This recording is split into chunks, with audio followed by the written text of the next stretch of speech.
Sejati muda. Baru juntak gak usah lah, biarinlah dia nggak berani naik, biarin. Sejati muda. Ya, halo, assalamualaikum Uni. Waalaikumsalam. Silakan sejati muda. Eh, saya naik sih, bukan ada yang mau diinikan. Hanya saja saya mau berterima kasih banyak. Tapi sebelumnya saya perkenalkan diri dulu nih. Saya mantan kafir Uni. Subhanallah. Mantan kafir. Ya, ya. Ya, Udah berapa kurang lama lebih. jadi muslim? Sebenarnya sih nggak bisa lagi dibilang mualaf karena sudah 10 tahun lebih. Oh ya, sudah muslim. Hanya saja Masya Allah begitu saya lihat roomnya Uni kemarin kan di TikTok ini, yang pertama saya merasa tertampar karena saya kemarin dengar kata-kata Umi mengenai ibu-ibu, yuk jangan hanya memasukkan anaknya di pondok pesantren belajar Quran, tapi marilah kita mau belajar Al-Quran. Dan Iya, kadang kita tuh egois banget gitu. Kita pengen diselamatkan sama anak-anak kita, tapi kita nggak mau nyelamatin orang tua kita gitu loh. Iya. Hanya karena kita udah ngerasa tua. Benar Uni, benar. Saya udah berapa lama ngikuti. Saya kan baru-baru ini mau mendownload TikTok dengan tujuan sebenarnya mau berjualan. Tapi entah mengapa itu tadi memang hidayah dari Allah. Karena jujur Uni, selama saya mengenal Islam, saya sudah pernah melihat ini ceramahnya Ustadz Zakir Naik yang juga dengan ininya mereka, beliau, saya semakin ini keimanannya. Dan begitu juga kenapa tadi saya bilang saya bertemu roomnya Uni ini semakin menguatkan ini iman saya, karena dibukakan itu tadi mengenai isi kitab si Bible ini gitu kan. Dan jujur Uni, sesama teman-teman mu'alaf kan kita ada juga berteman. Mereka pernah ada satu teman pernah mengatakan begini Uni, mudah-mudahan saudara-saudara non muslim ini mau mendengar dan juga dapat hidayah, karena kan Allah itu kan maha baik Uni. Setiap saat itu kan Allah selalu kasihkan kita hidayah, tergantung kita menjemput hidayah itu kan begitu Uni ya. Seandainya apa yang ku tahu dan apa yang ku dengar, apa yang ku rasakan dirasakan juga oleh saudara Kristen yang lain, mungkin mereka akan melakukan hal yang sama seperti yang aku lakukan. Ya, ini pengalaman spiritual ya. Iya, benar Uni. Jadi memang begitu banyak sebenarnya yang Allah kasihkan setiap saat kepada kita, terutama seperti saudara-saudara Kristen yang melihat room lintas agama ini kan, itu salah satu hidayah juga sebenarnya Uni buat mereka. Tapi itu tadi memang tugasnya iblis ya, untuk menggoda manusia supaya teman iblis itu ada di neraka, yang mereka itu tidak begitu mudah mau menerima kebenaran Islam ini tadi gitu Uni. Dan jadi itu pun kita rasakan Uni. Aku gini ya, aku tuh udah bilang dari tadi, aku tuh nggak pernah khawatir dengan penjelasan kekristenan disebarkan di seluruh manapun. Mikana mau pakai jilbab, jangankan pakai jilbab, pakai mukena sekalipun Mikana, ketika dia menjelaskan Trinitas kah, ketuhanan Yesus. Kalau dulu iya agak-agak ini ya, kalau sekarang tuh kayak aku percaya banget umat Islam tuh nggak akan segampang itu untuk menjadi kafir gitu. Kenapa? Karena justru aku pengen mereka menjelaskan agama mereka ke publik.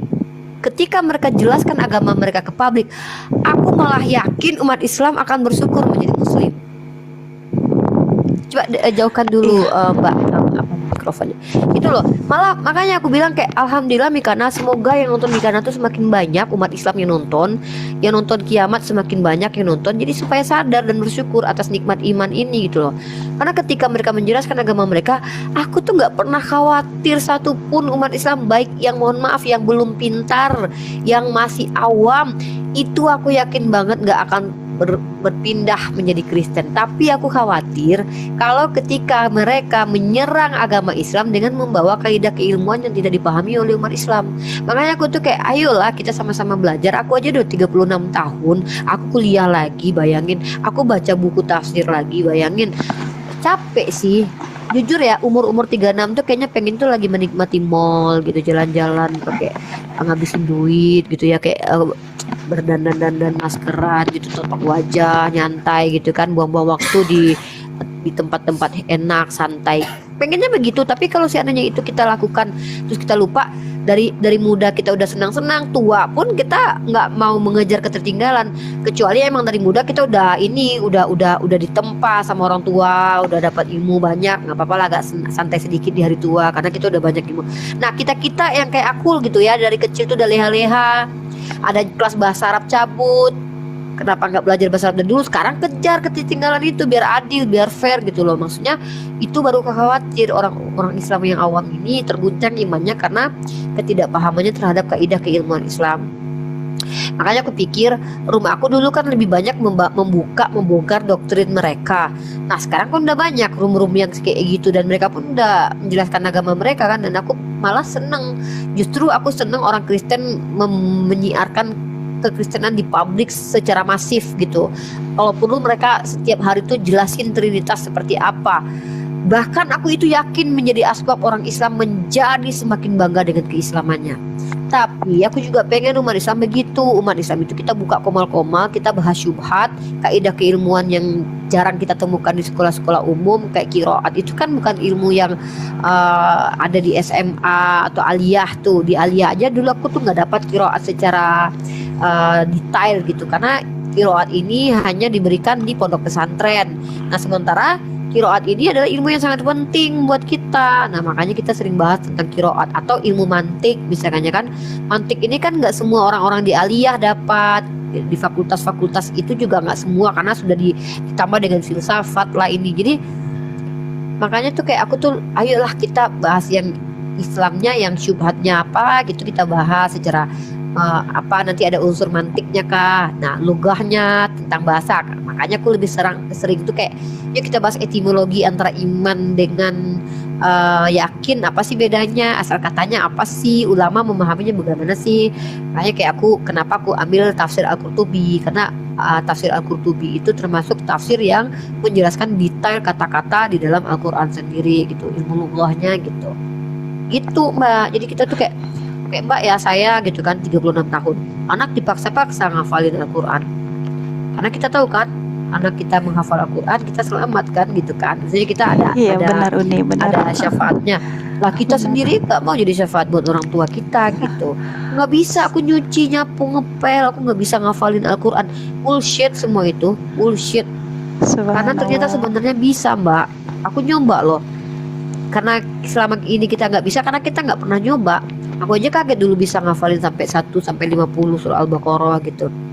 Bahkan ketika aku sudah hafal dari 1 sampai 150, aku tahsin ulang lagi 1 sampai 5, 1 sampai 10 gitu. Nggak apa-apa sampai setahun gitu kan, kadang malu ya. Malu kayak ya Allah, aku tuh setahun 2 tahun baru nyampe 50 surah Al-Baqarah gitu. Kadang tuh kayak apa, kayak ketampol sendiri. Ya Allah, ada setahun nggak nambah-nambah, masih 1 sampai 50. Kemarin tuh sempat 150, ulang lagi karena banyak yang salah, makhrajnya banyak yang tinggal, tajwidnya banyak yang salah gitu. Itu Mbak. Semangat. Nanti di dalam Al-Quran dalam Islam itu kita itu diberikan surga sama Allah tuh ketika hafalan kita sampai mana gitu. Sayang aja gitu masih hidup, kita di rumah juga nggak mati-mati kali kerjanya kan, masak sampai jam berapa, Astagfirullah, jam berapa ya kan. Ya benar-benar. Itu ya enak tuh ya, aku pernah nyoba ya sambil nyetrika tuh ya, aku pernah nyoba tuh ya. Aku tuh nyetrika tuh paling malas ya, nah, aku tuh sering bayar orang nyetrika. Tapi pas nyetrika itu daripada ngelamun tuh ya, masukin handset terus dengerin surah Al-Baqarah atau Al-Mulk gitu kan. Itu metode menghafal dengan mendengar terus diulangi itu lebih baik loh, lebih cepat ingat. Itu aku lakukan pas hafalan surah Al-Mulk. Jadi di kampus aku dapat tugas ngafalin surah Al-A'la. Alhamdulillah tuh cepet aku bisa hafal karena aku prosesnya dengar dulu, hafalin sendiri, baru tahsin ke ulama. Tahsin nanti dibenerin nanti. Oh makhrajnya kurang tebal di sininya gitu, huruf ra-nya kurang ditafkim gitu. Ini nggak tarkik gitu. Nanti guru kita yang meluruskan bacaan kita.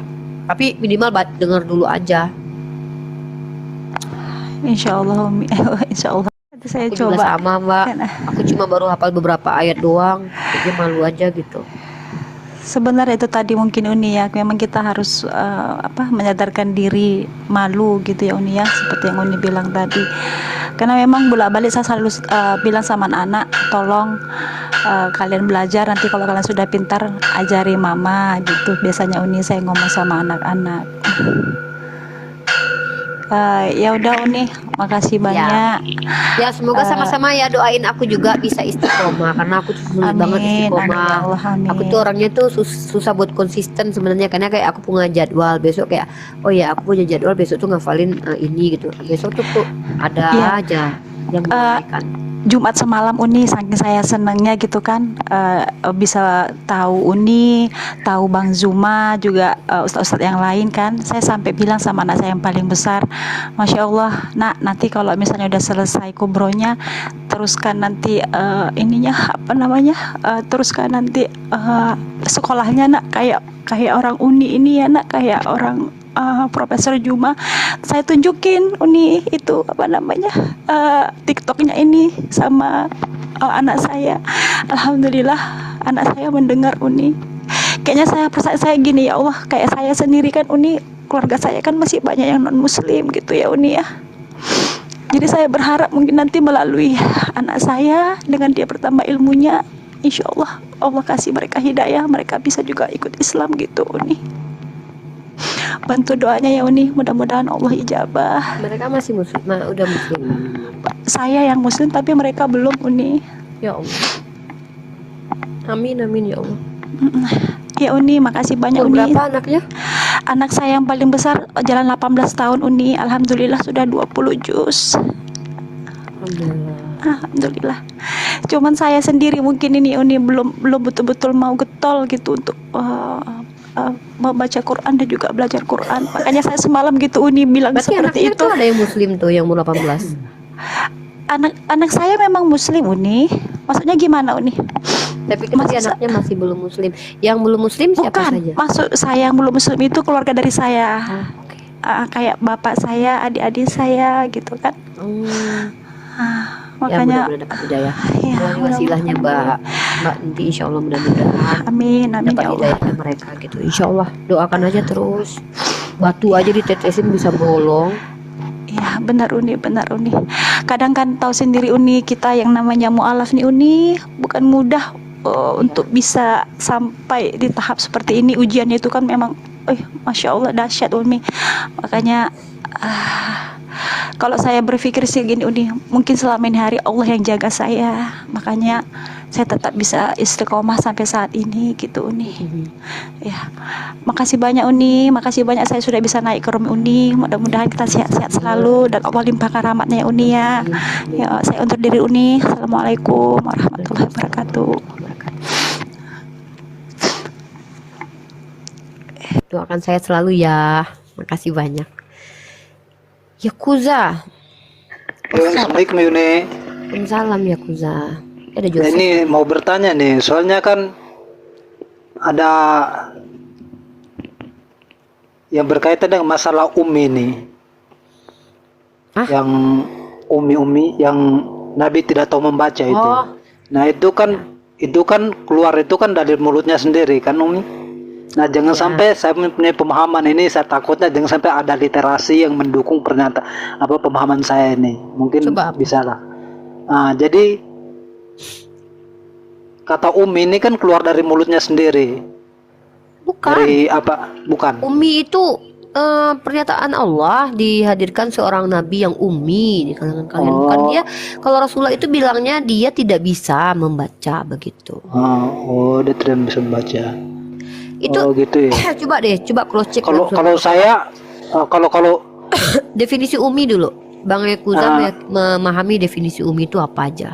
Karena ada lima definisi. Enggak, yang dimaksud saya itu pada saat dia menjawab pertanyaan dari itu malaikat itu, aku tidak tahu membaca seperti itu. Iya, aku tidak itu, tahu membaca. membaca. Kemudian kan beliau tahu kemudian maksudnya apa. Tidak, maksudnya kan gini, aku tidak tahu membaca. Nah, apakah itu betul-betul dia emang betul-betul tidak tahu membaca?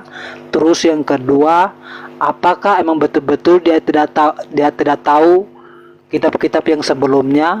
Mereka bisu, mereka tuli, mereka tidak bisa melihat. Jadi makna-makna itu terkandung dalam Al-Quran. Kalau secara makna, para ulama memang mengatakan tidak cakap dalam membaca, tidak mengerti kitab terdahulu sebenarnya, tidak sama sekali mempelajari kitab terdahulu. Itu berdasarkan surah Al-Baqarah itu, maka ada ulama yang mengatakan bahwa ummi itu maknanya juga termasuk tidak mengerti kitab-kitab terdahulu. Kalau orang ahli kitab itu Allah katakan mereka ummi, tapi kata Allah celakalah mereka karena telah membuat kitab dengan tangannya. Berarti mereka bisa menulis, tapi mereka digelari ummi.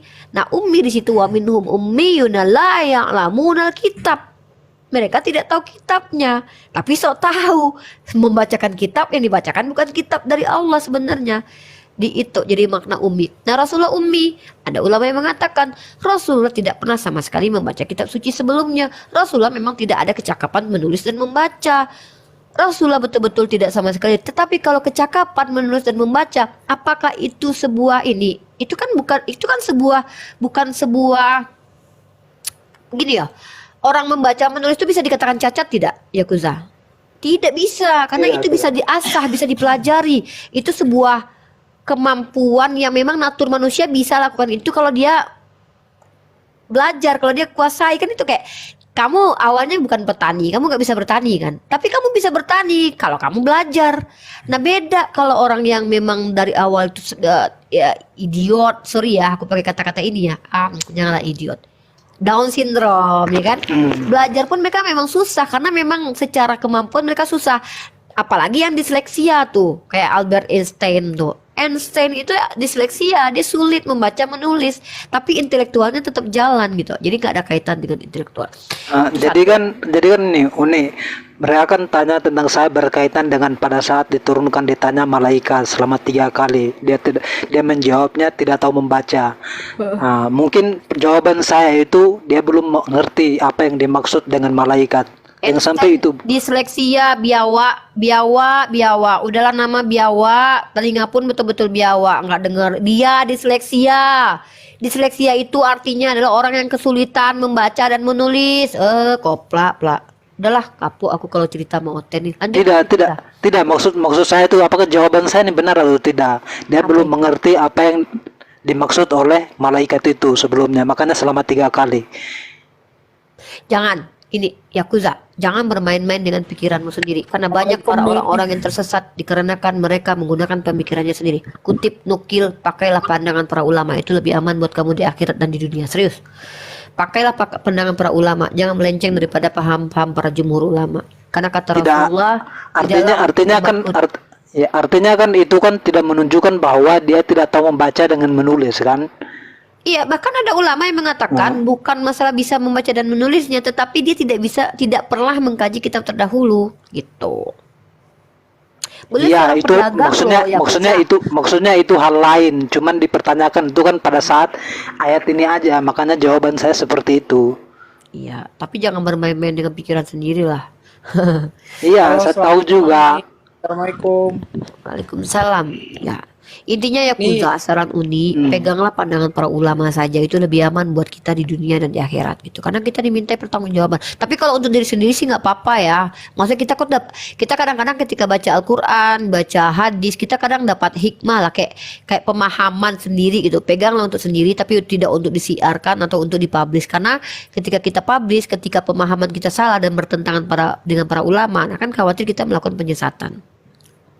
Kalau saya mencoba kajinya itu pada saat malaikat turun dia dalam keadaan takut, terus dia meresponnya itu dengan dalam keadaan tergesa-gesa. Makanya saya menyimpulkan bahwa dia belum mengerti apa yang dimaksud dengan malaikat karena selama 3 kali. Saya juga begitu cara pikirnya Yakuza, karena dia sebenarnya beliau itu Rasulullah SAW itu sudah punya tanda-tanda kenabian. Wahyu pertama kan seolah penampakan cahaya kan. Jadi itu termasuk ke dalam 46 tanda-tanda kenabian. Penampakan seolah cahaya. Nah, kalau aku pikir ya logik aja, karena memang malaikat kan terbuat dari cahaya. Nah, persiapan mental ke beliau lah. Istilahnya kan beliau akan menyaksikan malaikat yang mana itu kan bukan hal yang mudah bagi seorang manusia.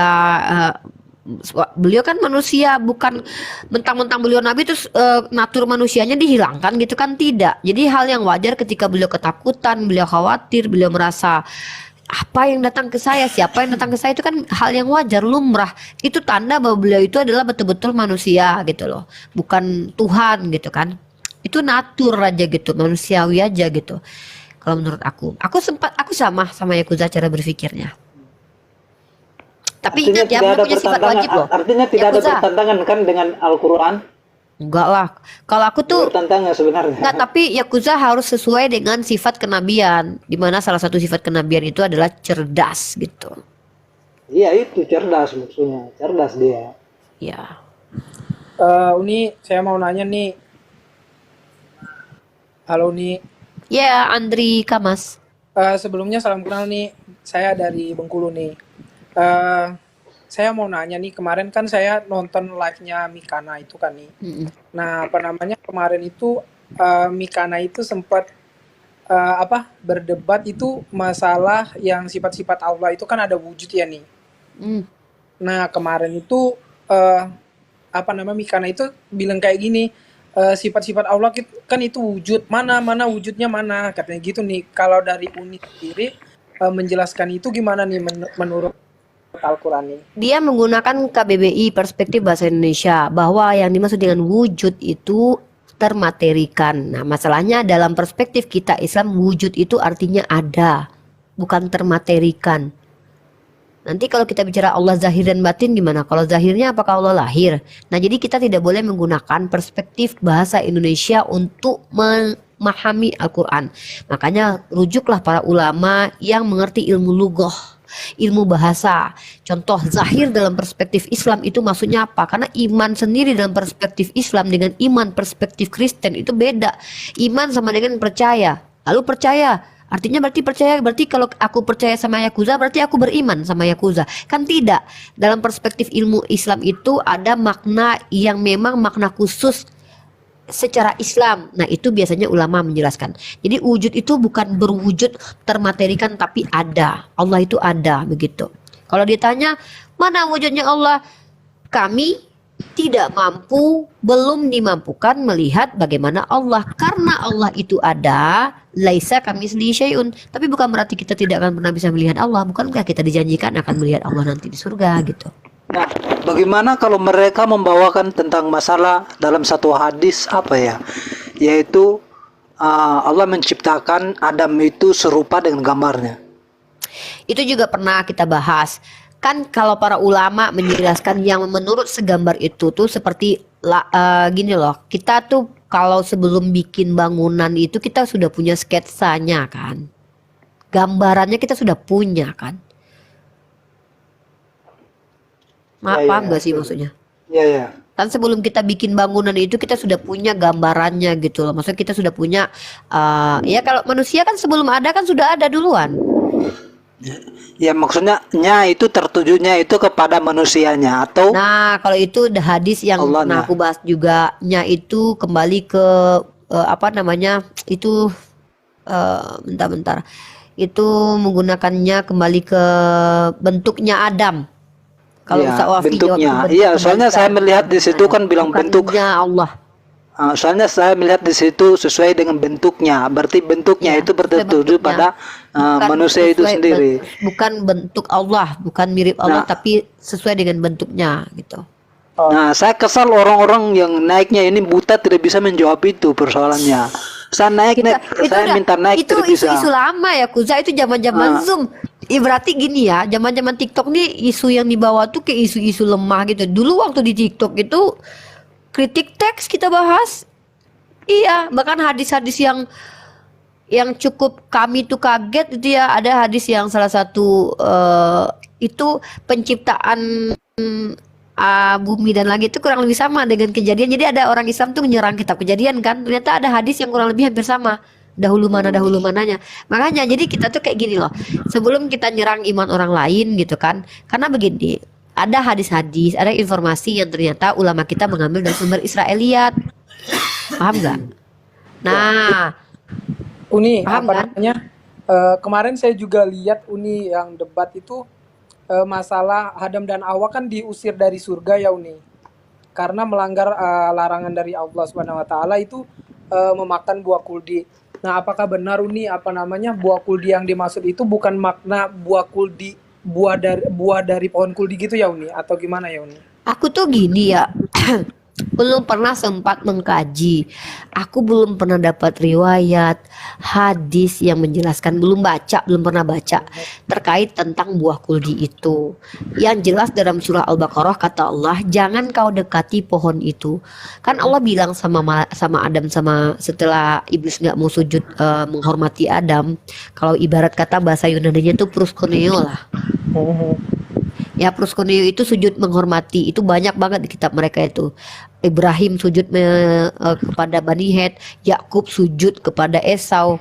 Proskuneo dalam bahasa Arab itu sejet, dalam bahasa Ibraninya cagak, sakah, dalam bahasa Arabnya sujud.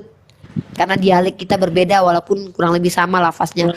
Dalam bahasa Yunaninya proskuneo, ya kan? Kok sampai ke situ bahasanya? Bahasa apa tadi?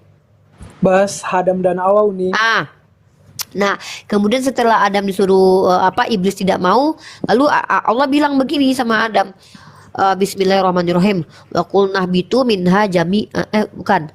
Wa qulna ya Adam uskun anta wa zaujukal jannata wa kula minha ragadan haitsu situma. Berkata Allah kepada Adam dan istrinya tuh, masuklah kalian ke surga, makanlah semuanya gitu kan. Dan pasanganmu masuklah ke surga, makanlah semua yang ada di surga gitu kan, yang disajikan di surga. Uh, Wala takrabah hadhihi sajarata, jangan kau dekati pohon itu. Nah, itu doang yang ku tahu di dalam Al-Quran. Wala takrabah hadhihi sajarata fatakuna minaz zalimin, maka takutlah kau jadi orang zalim. Kalau Adam dekati pohon itu, kata Allah, maka Adam termasuk zalim. Karena Adam sudah dekat dengan pohon itu, maka dia zalim. Ya, apa konsekuensinya? Ya, ia turun ke dunia karena memang Allah sudah tetapkan. Sebenarnya apa yang Allah katakan itu akan terlaksana. Tidak ada semua kata Allah yang tidak terlaksana, tidak ada semua kehendak Allah yang tidak terlaksana. Kan gitu. Berarti Uni apa namanya? Nggak ada, aku Adam dan Hawa itu Coba bukan aku cek. makan buah kuldi ya Uni. Bentar, aku cek. Mendekati buah kuldi aja yang dianggap zalim. Bentar, aku cek di Al-Qurtubi dulu ya. Apa ada bahasan ulama tentang buah kuldi? Itu kalau nggak salah surah ayat ke-30 ya. 33 kayaknya, bentar. Al-Baqarah 33. Kadang-kadang penjelasan buah kuldi itu ada di kitab lain, Al-Bidayah wa Nihayah misal gitu kan. Bentar. Surah Al-Baqarah ke-30.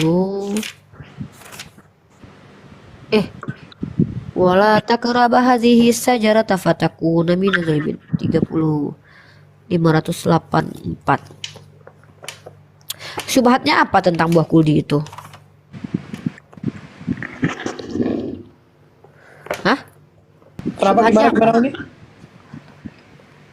Syubhatnya apa? Kayaknya kurang penting juga sih sebenarnya. Iya, maksudnya apa coba syubhatnya? Soalnya Apa namanya? Ini. Karena saya lihat kemarin itu ada yang apa ya? Kayak penjelasan asumsi dari teman-teman yang beragama non muslim itu kemarin menganggapnya kalau buah kuldi itu nggak ada, tapi buah kuldi itu yang dimaksudkan adalah mendekati zina gitu ya nih. Dari mana literatur itu mereka dapat? Kalau hadis ya lihat hadisnya, doif kah, sahih kah gitu. Saya kan cuman dengar atau asumsi dari teman-teman dari non muslim aja Uni kemarin. Jadi saya di sini kan juga pengetahuan agama saya tentang Islam, saya Islam, tapi pengetahuan itu belum sedalam itu, makanya saya tanyakan sama Uni. Ntar. Oh ya, ini aku sedikit kasih tahu ya. Ini Al-Qurtubi berpendapat bahwa nama Adam itu diambil dari kata adim al-ard, kulit bumi. Tuh. Ntar ya. Ntar. Mana ya, bentar. Aku yang tentang buah kuldi itu ada nggak sih pandangan para ulama? Wa isqul nani. Wa isqul nalil malaikati sujudu ketika Roma enggak nah ya.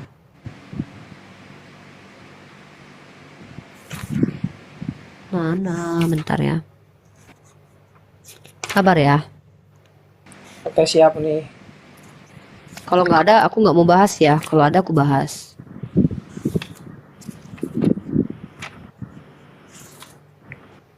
Nih waqulna ya Adamu uskun anta wa zaujukal jannata wa kula minha ragadan haitsu syi'tuma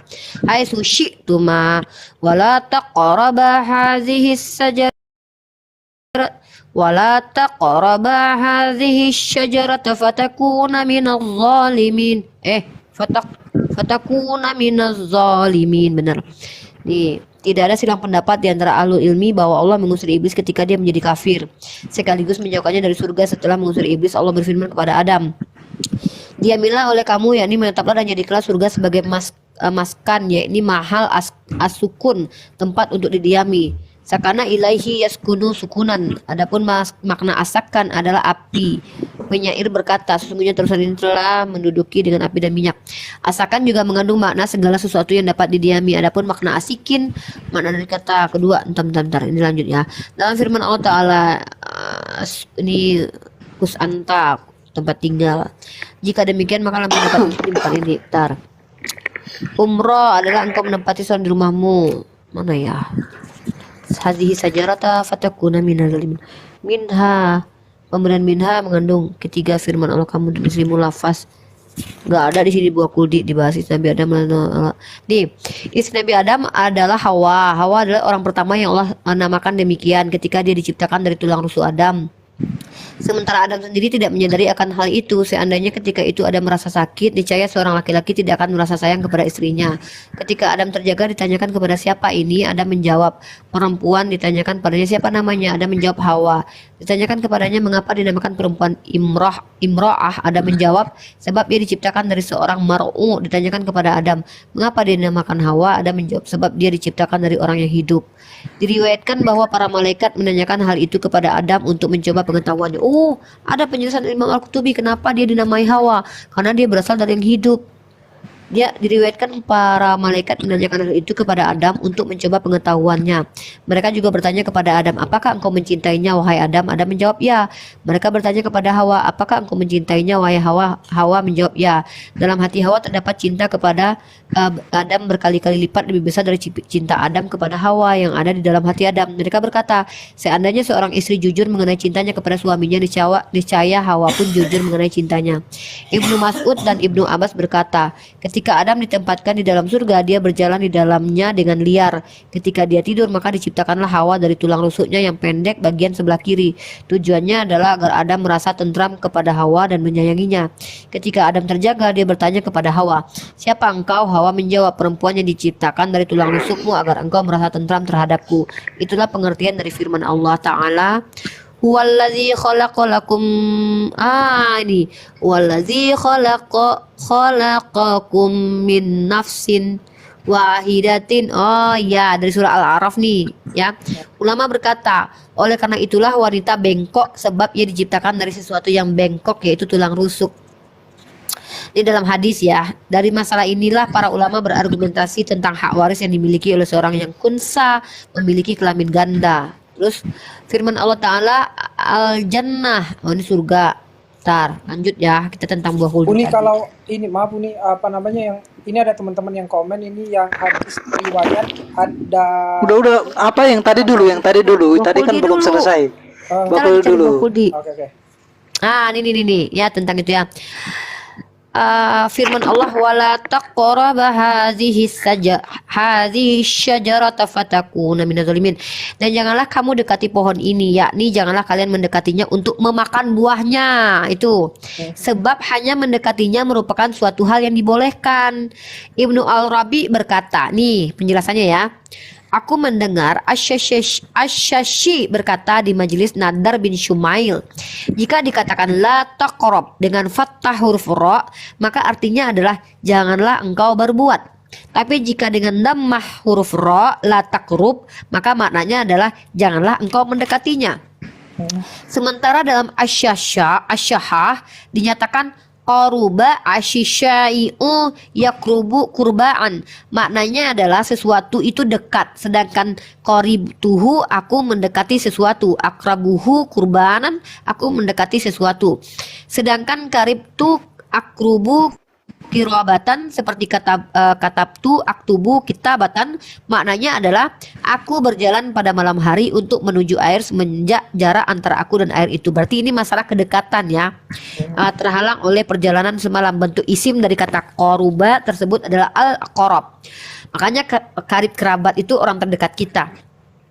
Al-Ashmu'i berkata, aku bertanya kepada seorang Arab Badui, apakah makna Al-Qorob itu? Dia menjawab, Al-Qorob adalah berjalan pada malam hari sampai pagi hari.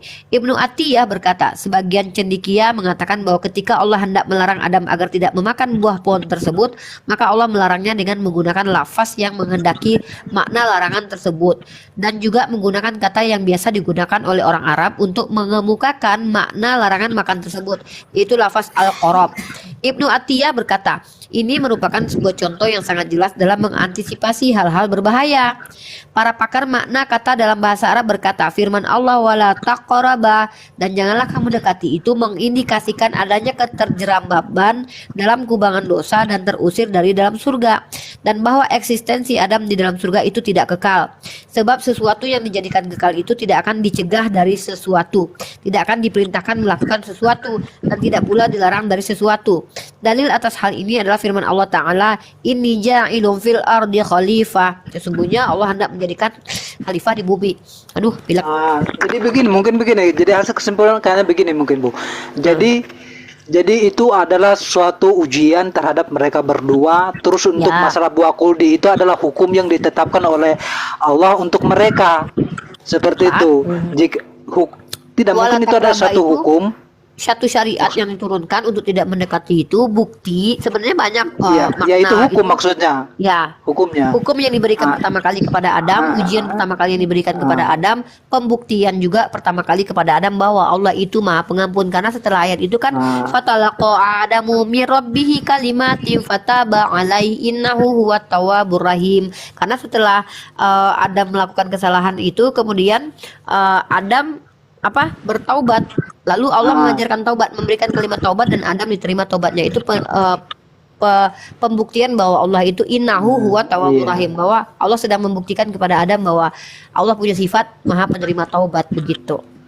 Jadi hukum itu bersifatnya wajib yang harus dijalani, dan dia tidak bersifat mutlak. Kalau mutlak itu kan Allah sendiri. Dia itu hanya bersifat wajib. Jikalau dia melanggarnya, konsekuensinya dia akan lempar dia akan turun ke hukumnya itu pindah ke bumi, dan pindah ke bumi itu bukan kita langsung kita sudah itulah melanggar hukum itu, konsekuensinya itu dia ke bumi. Ya, kita baca ya nih. Ahli takwil berbeda pendapat dalam menentukan jenis pohon yang dilarang untuk dimakan. Namun Adam justru memakannya. Ibnu Mas'ud, Ibnu Abbas, Sa'id bin Jubair, dan Ja'dah bin Hubairah berpendapat bahwa pohon tersebut adalah pohon anggur. Tuh, Ibnu Abbas, seorang yang didoakan oleh Rasulullah aja, berpendapat bahwa itu pohon anggur. Oleh karena itulah khamar dilarang, diharamkan bagi kita. Gitu, cenah. Itu siapa sahabat yang berpendapat demikian? Ibnu Abbas dan Ibnu Mas'ud. Siapa mereka? Mereka yang didoakan oleh Rasulullah SAW. Ya, kalau aku lebih baik ke inilah. Kalau satu lagi nih, Abu Malik, Qatadah, dan Ibnu Abbas juga berpendapat bahwa pohon tersebut adalah pohon sunbulah. Jadi ada beberapa pendapat, ternyata termasuk Ibnu Abbas juga. Yang bijinya seperti hati sapi, lebih manis dari madu, dan lebih lembut dari keju. Demikianlah yang dikatakan oleh Wahb bin Munabbih ketika Allah menerima taubat Adam. Allah menjadikan buah dari pohon itu sebagai makanan anak cucunya. Ibnu Juraid mengatakan dari sebagian sahabat bahwa yang dimaksud dengan pohon tersebut adalah pohon tin. Tuh, Andrika Mas. Pohon tin. Demikianlah yang diriwayatkan oleh Sa'id dari Qatadah. Oleh karena itulah pohon tersebut diungkapkan dalam Ar-Ru'ya dengan penyesalan, karena Adam merasa menyesal telah memakannya. Demikianlah yang dikatakan oleh As-Suhaili. Kalau Ibnu Atiyah berkata, tidak ada satu pendapat atas penentu pohon tersebut yang ditopang oleh hadis. Dalam hal ini, yang benar adalah harus meyakini bahwa Allah melarang Adam memakan buah pohon tersebut. Namun Adam melanggar larangan itu dan melakukan maksiat karena memakannya. Al-Kushairi Abu An-Nasr berkata, orang tuaku berkata secara keseluruhan dapat diketahui bahwa pohon tersebut adalah pohon ujian. Betul. nih. bukan anggurnya ya. Berarti Iya. pohon kuldi atau itu tadi tuh berarti cuman ujian dari Allah Subhanahu Wa Taala untuk Ada Adam dan 4, Hawa ya. jangan lupakan 4 pendapat tadi. Ada yang bilang pohon anggur, ada yang Ada bilang yang buah pohon buat tin. buah tin, ada yang mengatakan buah sunbulah, ada yang mengatakan pohon ujian, ya. Nah, itu Tuh, jadi kita ikut para ulama aja. Berarti secara apa? Secara logisnya kayak Allah itu kasih apa namanya larangan atau ujian buat Adam dan Hawa untuk dilarang memakan atau bahkan mendekati pohon itu hanya sebagai ujian saja ya Uni, bukan berarti Jangan pakai buah hanya. kuldi itu. Jangan pakai hanya. Karena kalau kita pakai hanya seolah-olah kita mengkunci, karena tidak mungkin segamblang itu. Karena hikmah dari sebuah kejadian itu jangan dipersempit hanya itu. Kan saya bilang hikmah dari larangan itu banyak. Pertama, Allah menunjukkan bahwa kehendak Allah yang mengatakan wa isqala rabbuka lil malaikati inni ja'ilun fil ardi khalifah itu harus terjadi karena Allah berkehendak begitu. Jadi jangan katakan bahwa bahwa hanya. Jadi seolah-olah kita mengikat kejadian itu hanya untuk itu doang, tidak boleh karena justru ulama sendiri atau mungkin logika sederhananya sesuai dengan kehidupan sehari-hari itu berkaitan dengan peraturan yang ditetapkan di dalam pemerintah.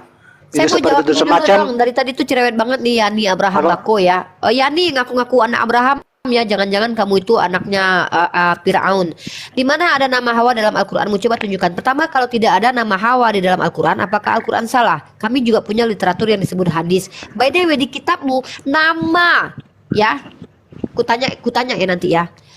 Nama istri Kabil dan Habel tidak ada. Kamu pikir Kabil dan Habel meniduri ibunya Hawa biar punya anak gitu?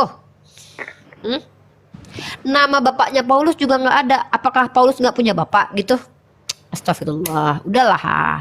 Yani Abraham, kalau di kitabmu saja tidak sempurna informasinya, jangan serang kitab orang lain, karena akan kutampar bolak-balik menggunakan kitab sucimu. Nanti nangis. Nanti ngadu ke Komnas HAM. Minoritas tertindas, tersakiti, teraniaya, terpukuli. Ya, makasih. Yani yang bukan anak Abraham tapi sok ngaku-ngaku anak Abraham. Lanjut. Gitu. Dan satu Jadi lagi Uni, apa namanya? Kalau menurut Uni nih, sebenarnya nggak menuntut buat apa ya membanding-bandingkan antara Muslim dan non Muslim ya Uni. Tapi karena sering berseliweran juga di apa? Bentar. Ada saudara kita tuh surat Taha ayat 120, ada tuh ayat surat apa buah kuldi tuh, kita baca. Nah ini kan kita diskusi gini dapat ilmu baru dari saudara-saudara kita. Kadang kita nggak sampai sana baca surat Taha berapa say 120. Nah di sini baru surat ayat, walaupun para ulama tidak menuliskan buah kuldi nih. Nah nih Bismillahirrahmanirrahim. Fawaswasa ilaihi syaitanu qala ya Adam hal adulluka ala syajaratil khuldi wa mulkin la yabla. Nah ini baru ada kata khuldi. Kemudian setan membisikkan pikiran jahat kepadanya dengan berkata, wahai Adam, maukah aku tunjukkan kepadamu pohon keabadian? Oh ini pohon nama bikinan dari setan tehnya ya. Ya oh berarti iya. Jadi gini, ada itu salah satu aku lupa apakah di apologet apakah di salah satu ustadz jadi ya. setan nih. Iya karena itu setan yang bisikin. Jadi setan tuh bisikin kepada Adam. Bukan pohonnya. Enggak, jadi Adam tuh gini, kata setan tuh gini, setan tuh bilang gini, mau nggak kamu kutunjukin buah kuldi? Ah itu apa itu? Yaitu buah keabadian gitu. Gitu. Nah makanya ada salah satu sifat bahwa buah kuldi itu adalah nama buah yang diberikan oleh setan gitu. Ada itu sifatnya. Ya. Arti khuldi itu apa ya Uni? Arti khuldi itu apa ya? Kalau di sini kalau secara bahasa dituliskan di dalam khuldi itu adalah pohon keabadian. Nah, tapi kenapa makanya heran ya kenapa para ulama tidak menuliskan bahwa salah satunya adalah buah khuldi gitu. Kenapa Ibnu Abbas justru bilang nggak mungkin Ibnu Abbas nggak baca surat Toha kan? Nah, Ibnu Abbas kenapa bilang buah anggur? Kenapa yang lain mengatakan buah tin? Kenapa yang lain mengatakan pohon ujian? Padahal ada 4 ulama loh berpandangan. Dan diantaranya ada Ibnu Mas'ud dan Ibnu Abbas lebih condong ke buah anggur. Bayangkan kenapa sampai mereka bilang tuh hamar tuh dilarang. Jadi kalau aku berpikir justru kan ini kan bisikan dari setan. Gitu. Satu Ya, lagi tafsir Ibnu Uni, Katsir ya. apa? Ada ya tafsir Ibnu Katsir ada. Ya, aku baca tafsir Ibnu Katsir tapi maaf ya, aku nggak waktu itu tafsir Ibnu Katsir aku nggak sampai selesai karena aku tuh bukan punya aku. Nantilah insya Allah kalau aku ke perpustakaan aku pinjam satu-satu. Kalau yang Al-Qurtubi emang aku punya. Aku lagi cari jalan lain sama Ibnu Katsir emang. Nanti kita baca. Toha ini ya, aku baca nih. Aku jadiin PR ya, aku cari ya. 3 buah kuldi Toha. Nanti aku cari dia, aku jadikan jadi materi kajian nih, bagus nih. Toha 121. Kita Uni kalau masalah apa kerudung Uni, apa namanya kan? Tidak, sebentar ya. ada Sir Anthony. Aduh, ada Adon Anthony.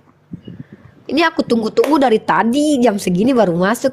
Adon Anthony baru. Uni mau tanya nih, jangan sampai setan itu juga, iblis itu juga jangan sampai diberikan ujian oleh Allah mungkin. Bukan, kalau dia sudah diuji sebenarnya dengan cara diperintahkan untuk sujud kepada Adam.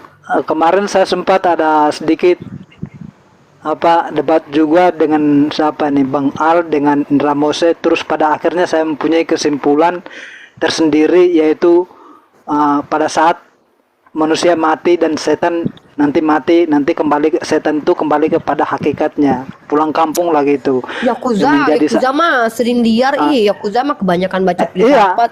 Nggak boleh gitu. Tidak Tapi semua pada itu. akhirnya saya punya kesimpulan, tapi banyak yang setuju loh, Pak.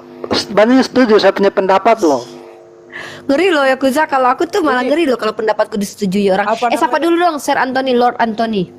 Halo. Orang ateis yang setuju saya punya pendapat waktu itu. Ya. Uni, saya mau Selamat nanya. pagi. Uni kan Adri, ini kita sapa dulu dong Pak Anthony, saya nunggu dulu dari tadi. Saya udah sapa Uni. Halo Sir. Salam kenal Sir. Halo, selamat pagi. Tadi saya nunggu yang di channel satunya, Uni. Iya, aku lupa kalau ternyata Sir Anthony itu belum aku follow di sini tuh. Saya seneng kalau gini Uni nggak debat-debat yang debat dua arah Iya. gitu nih. Jadi saling Kita tuh cari ilmu, bukan cari ini. Uni kan setan itu kan diusir dari surga karena ini ya Uni, karena dia tidak beriman sama Allah Subhanahu wa taala.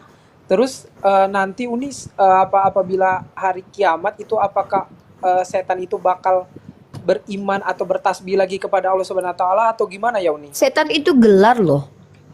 Karena ada Iblis setan dari berarti ya? kalangan manusia dan dari kalangan jin juga.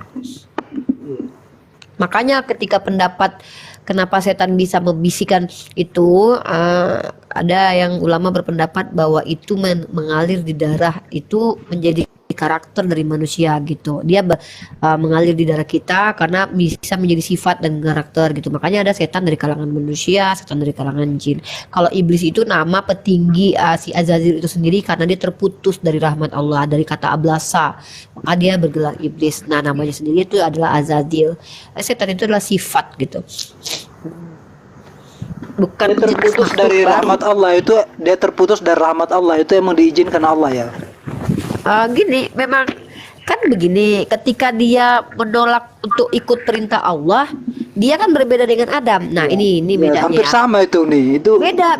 ya. Adam itu ketika dia salah, dia langsung bentar.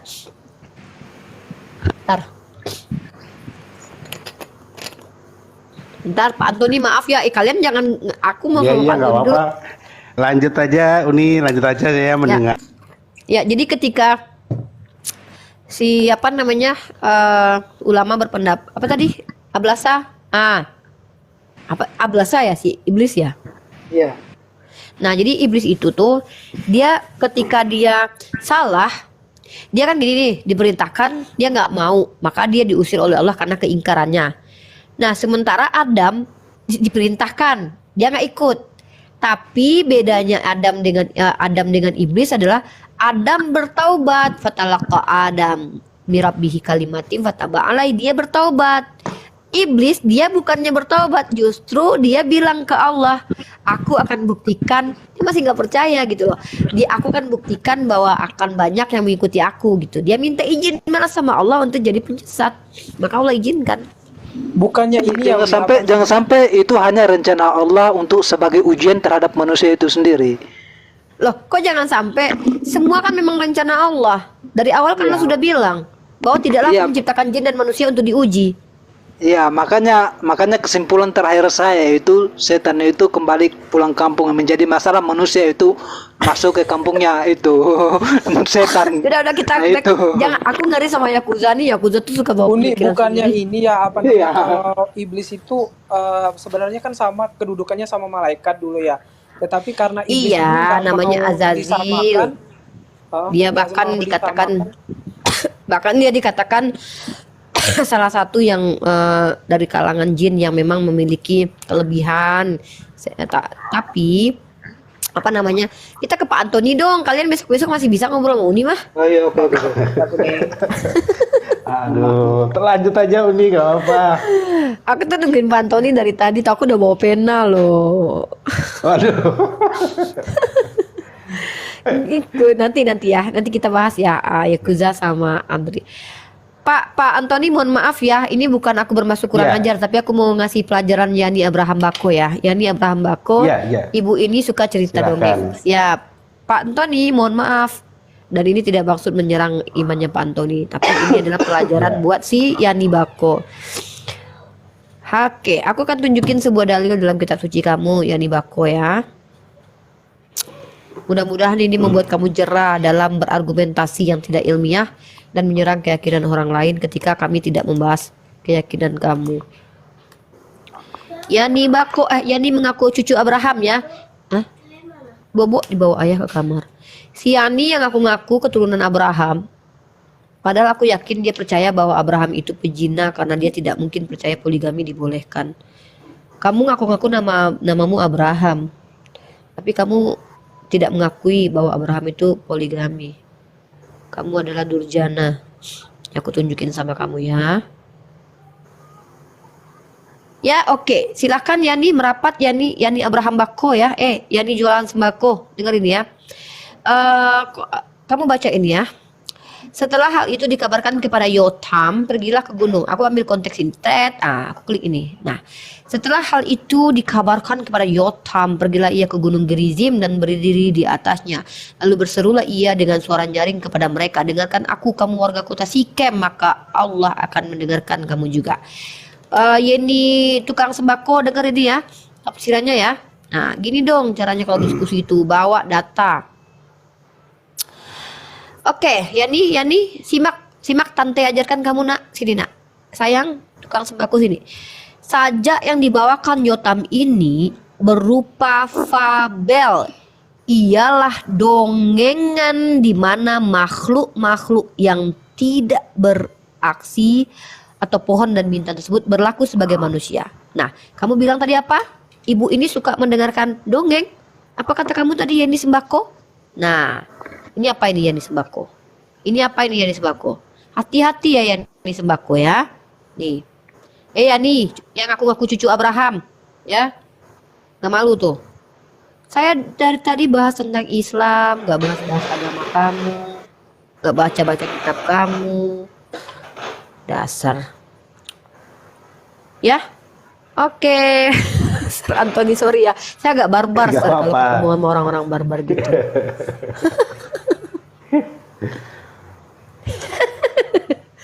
Tuh ngeri-ngeri sedap orangnya, Sir.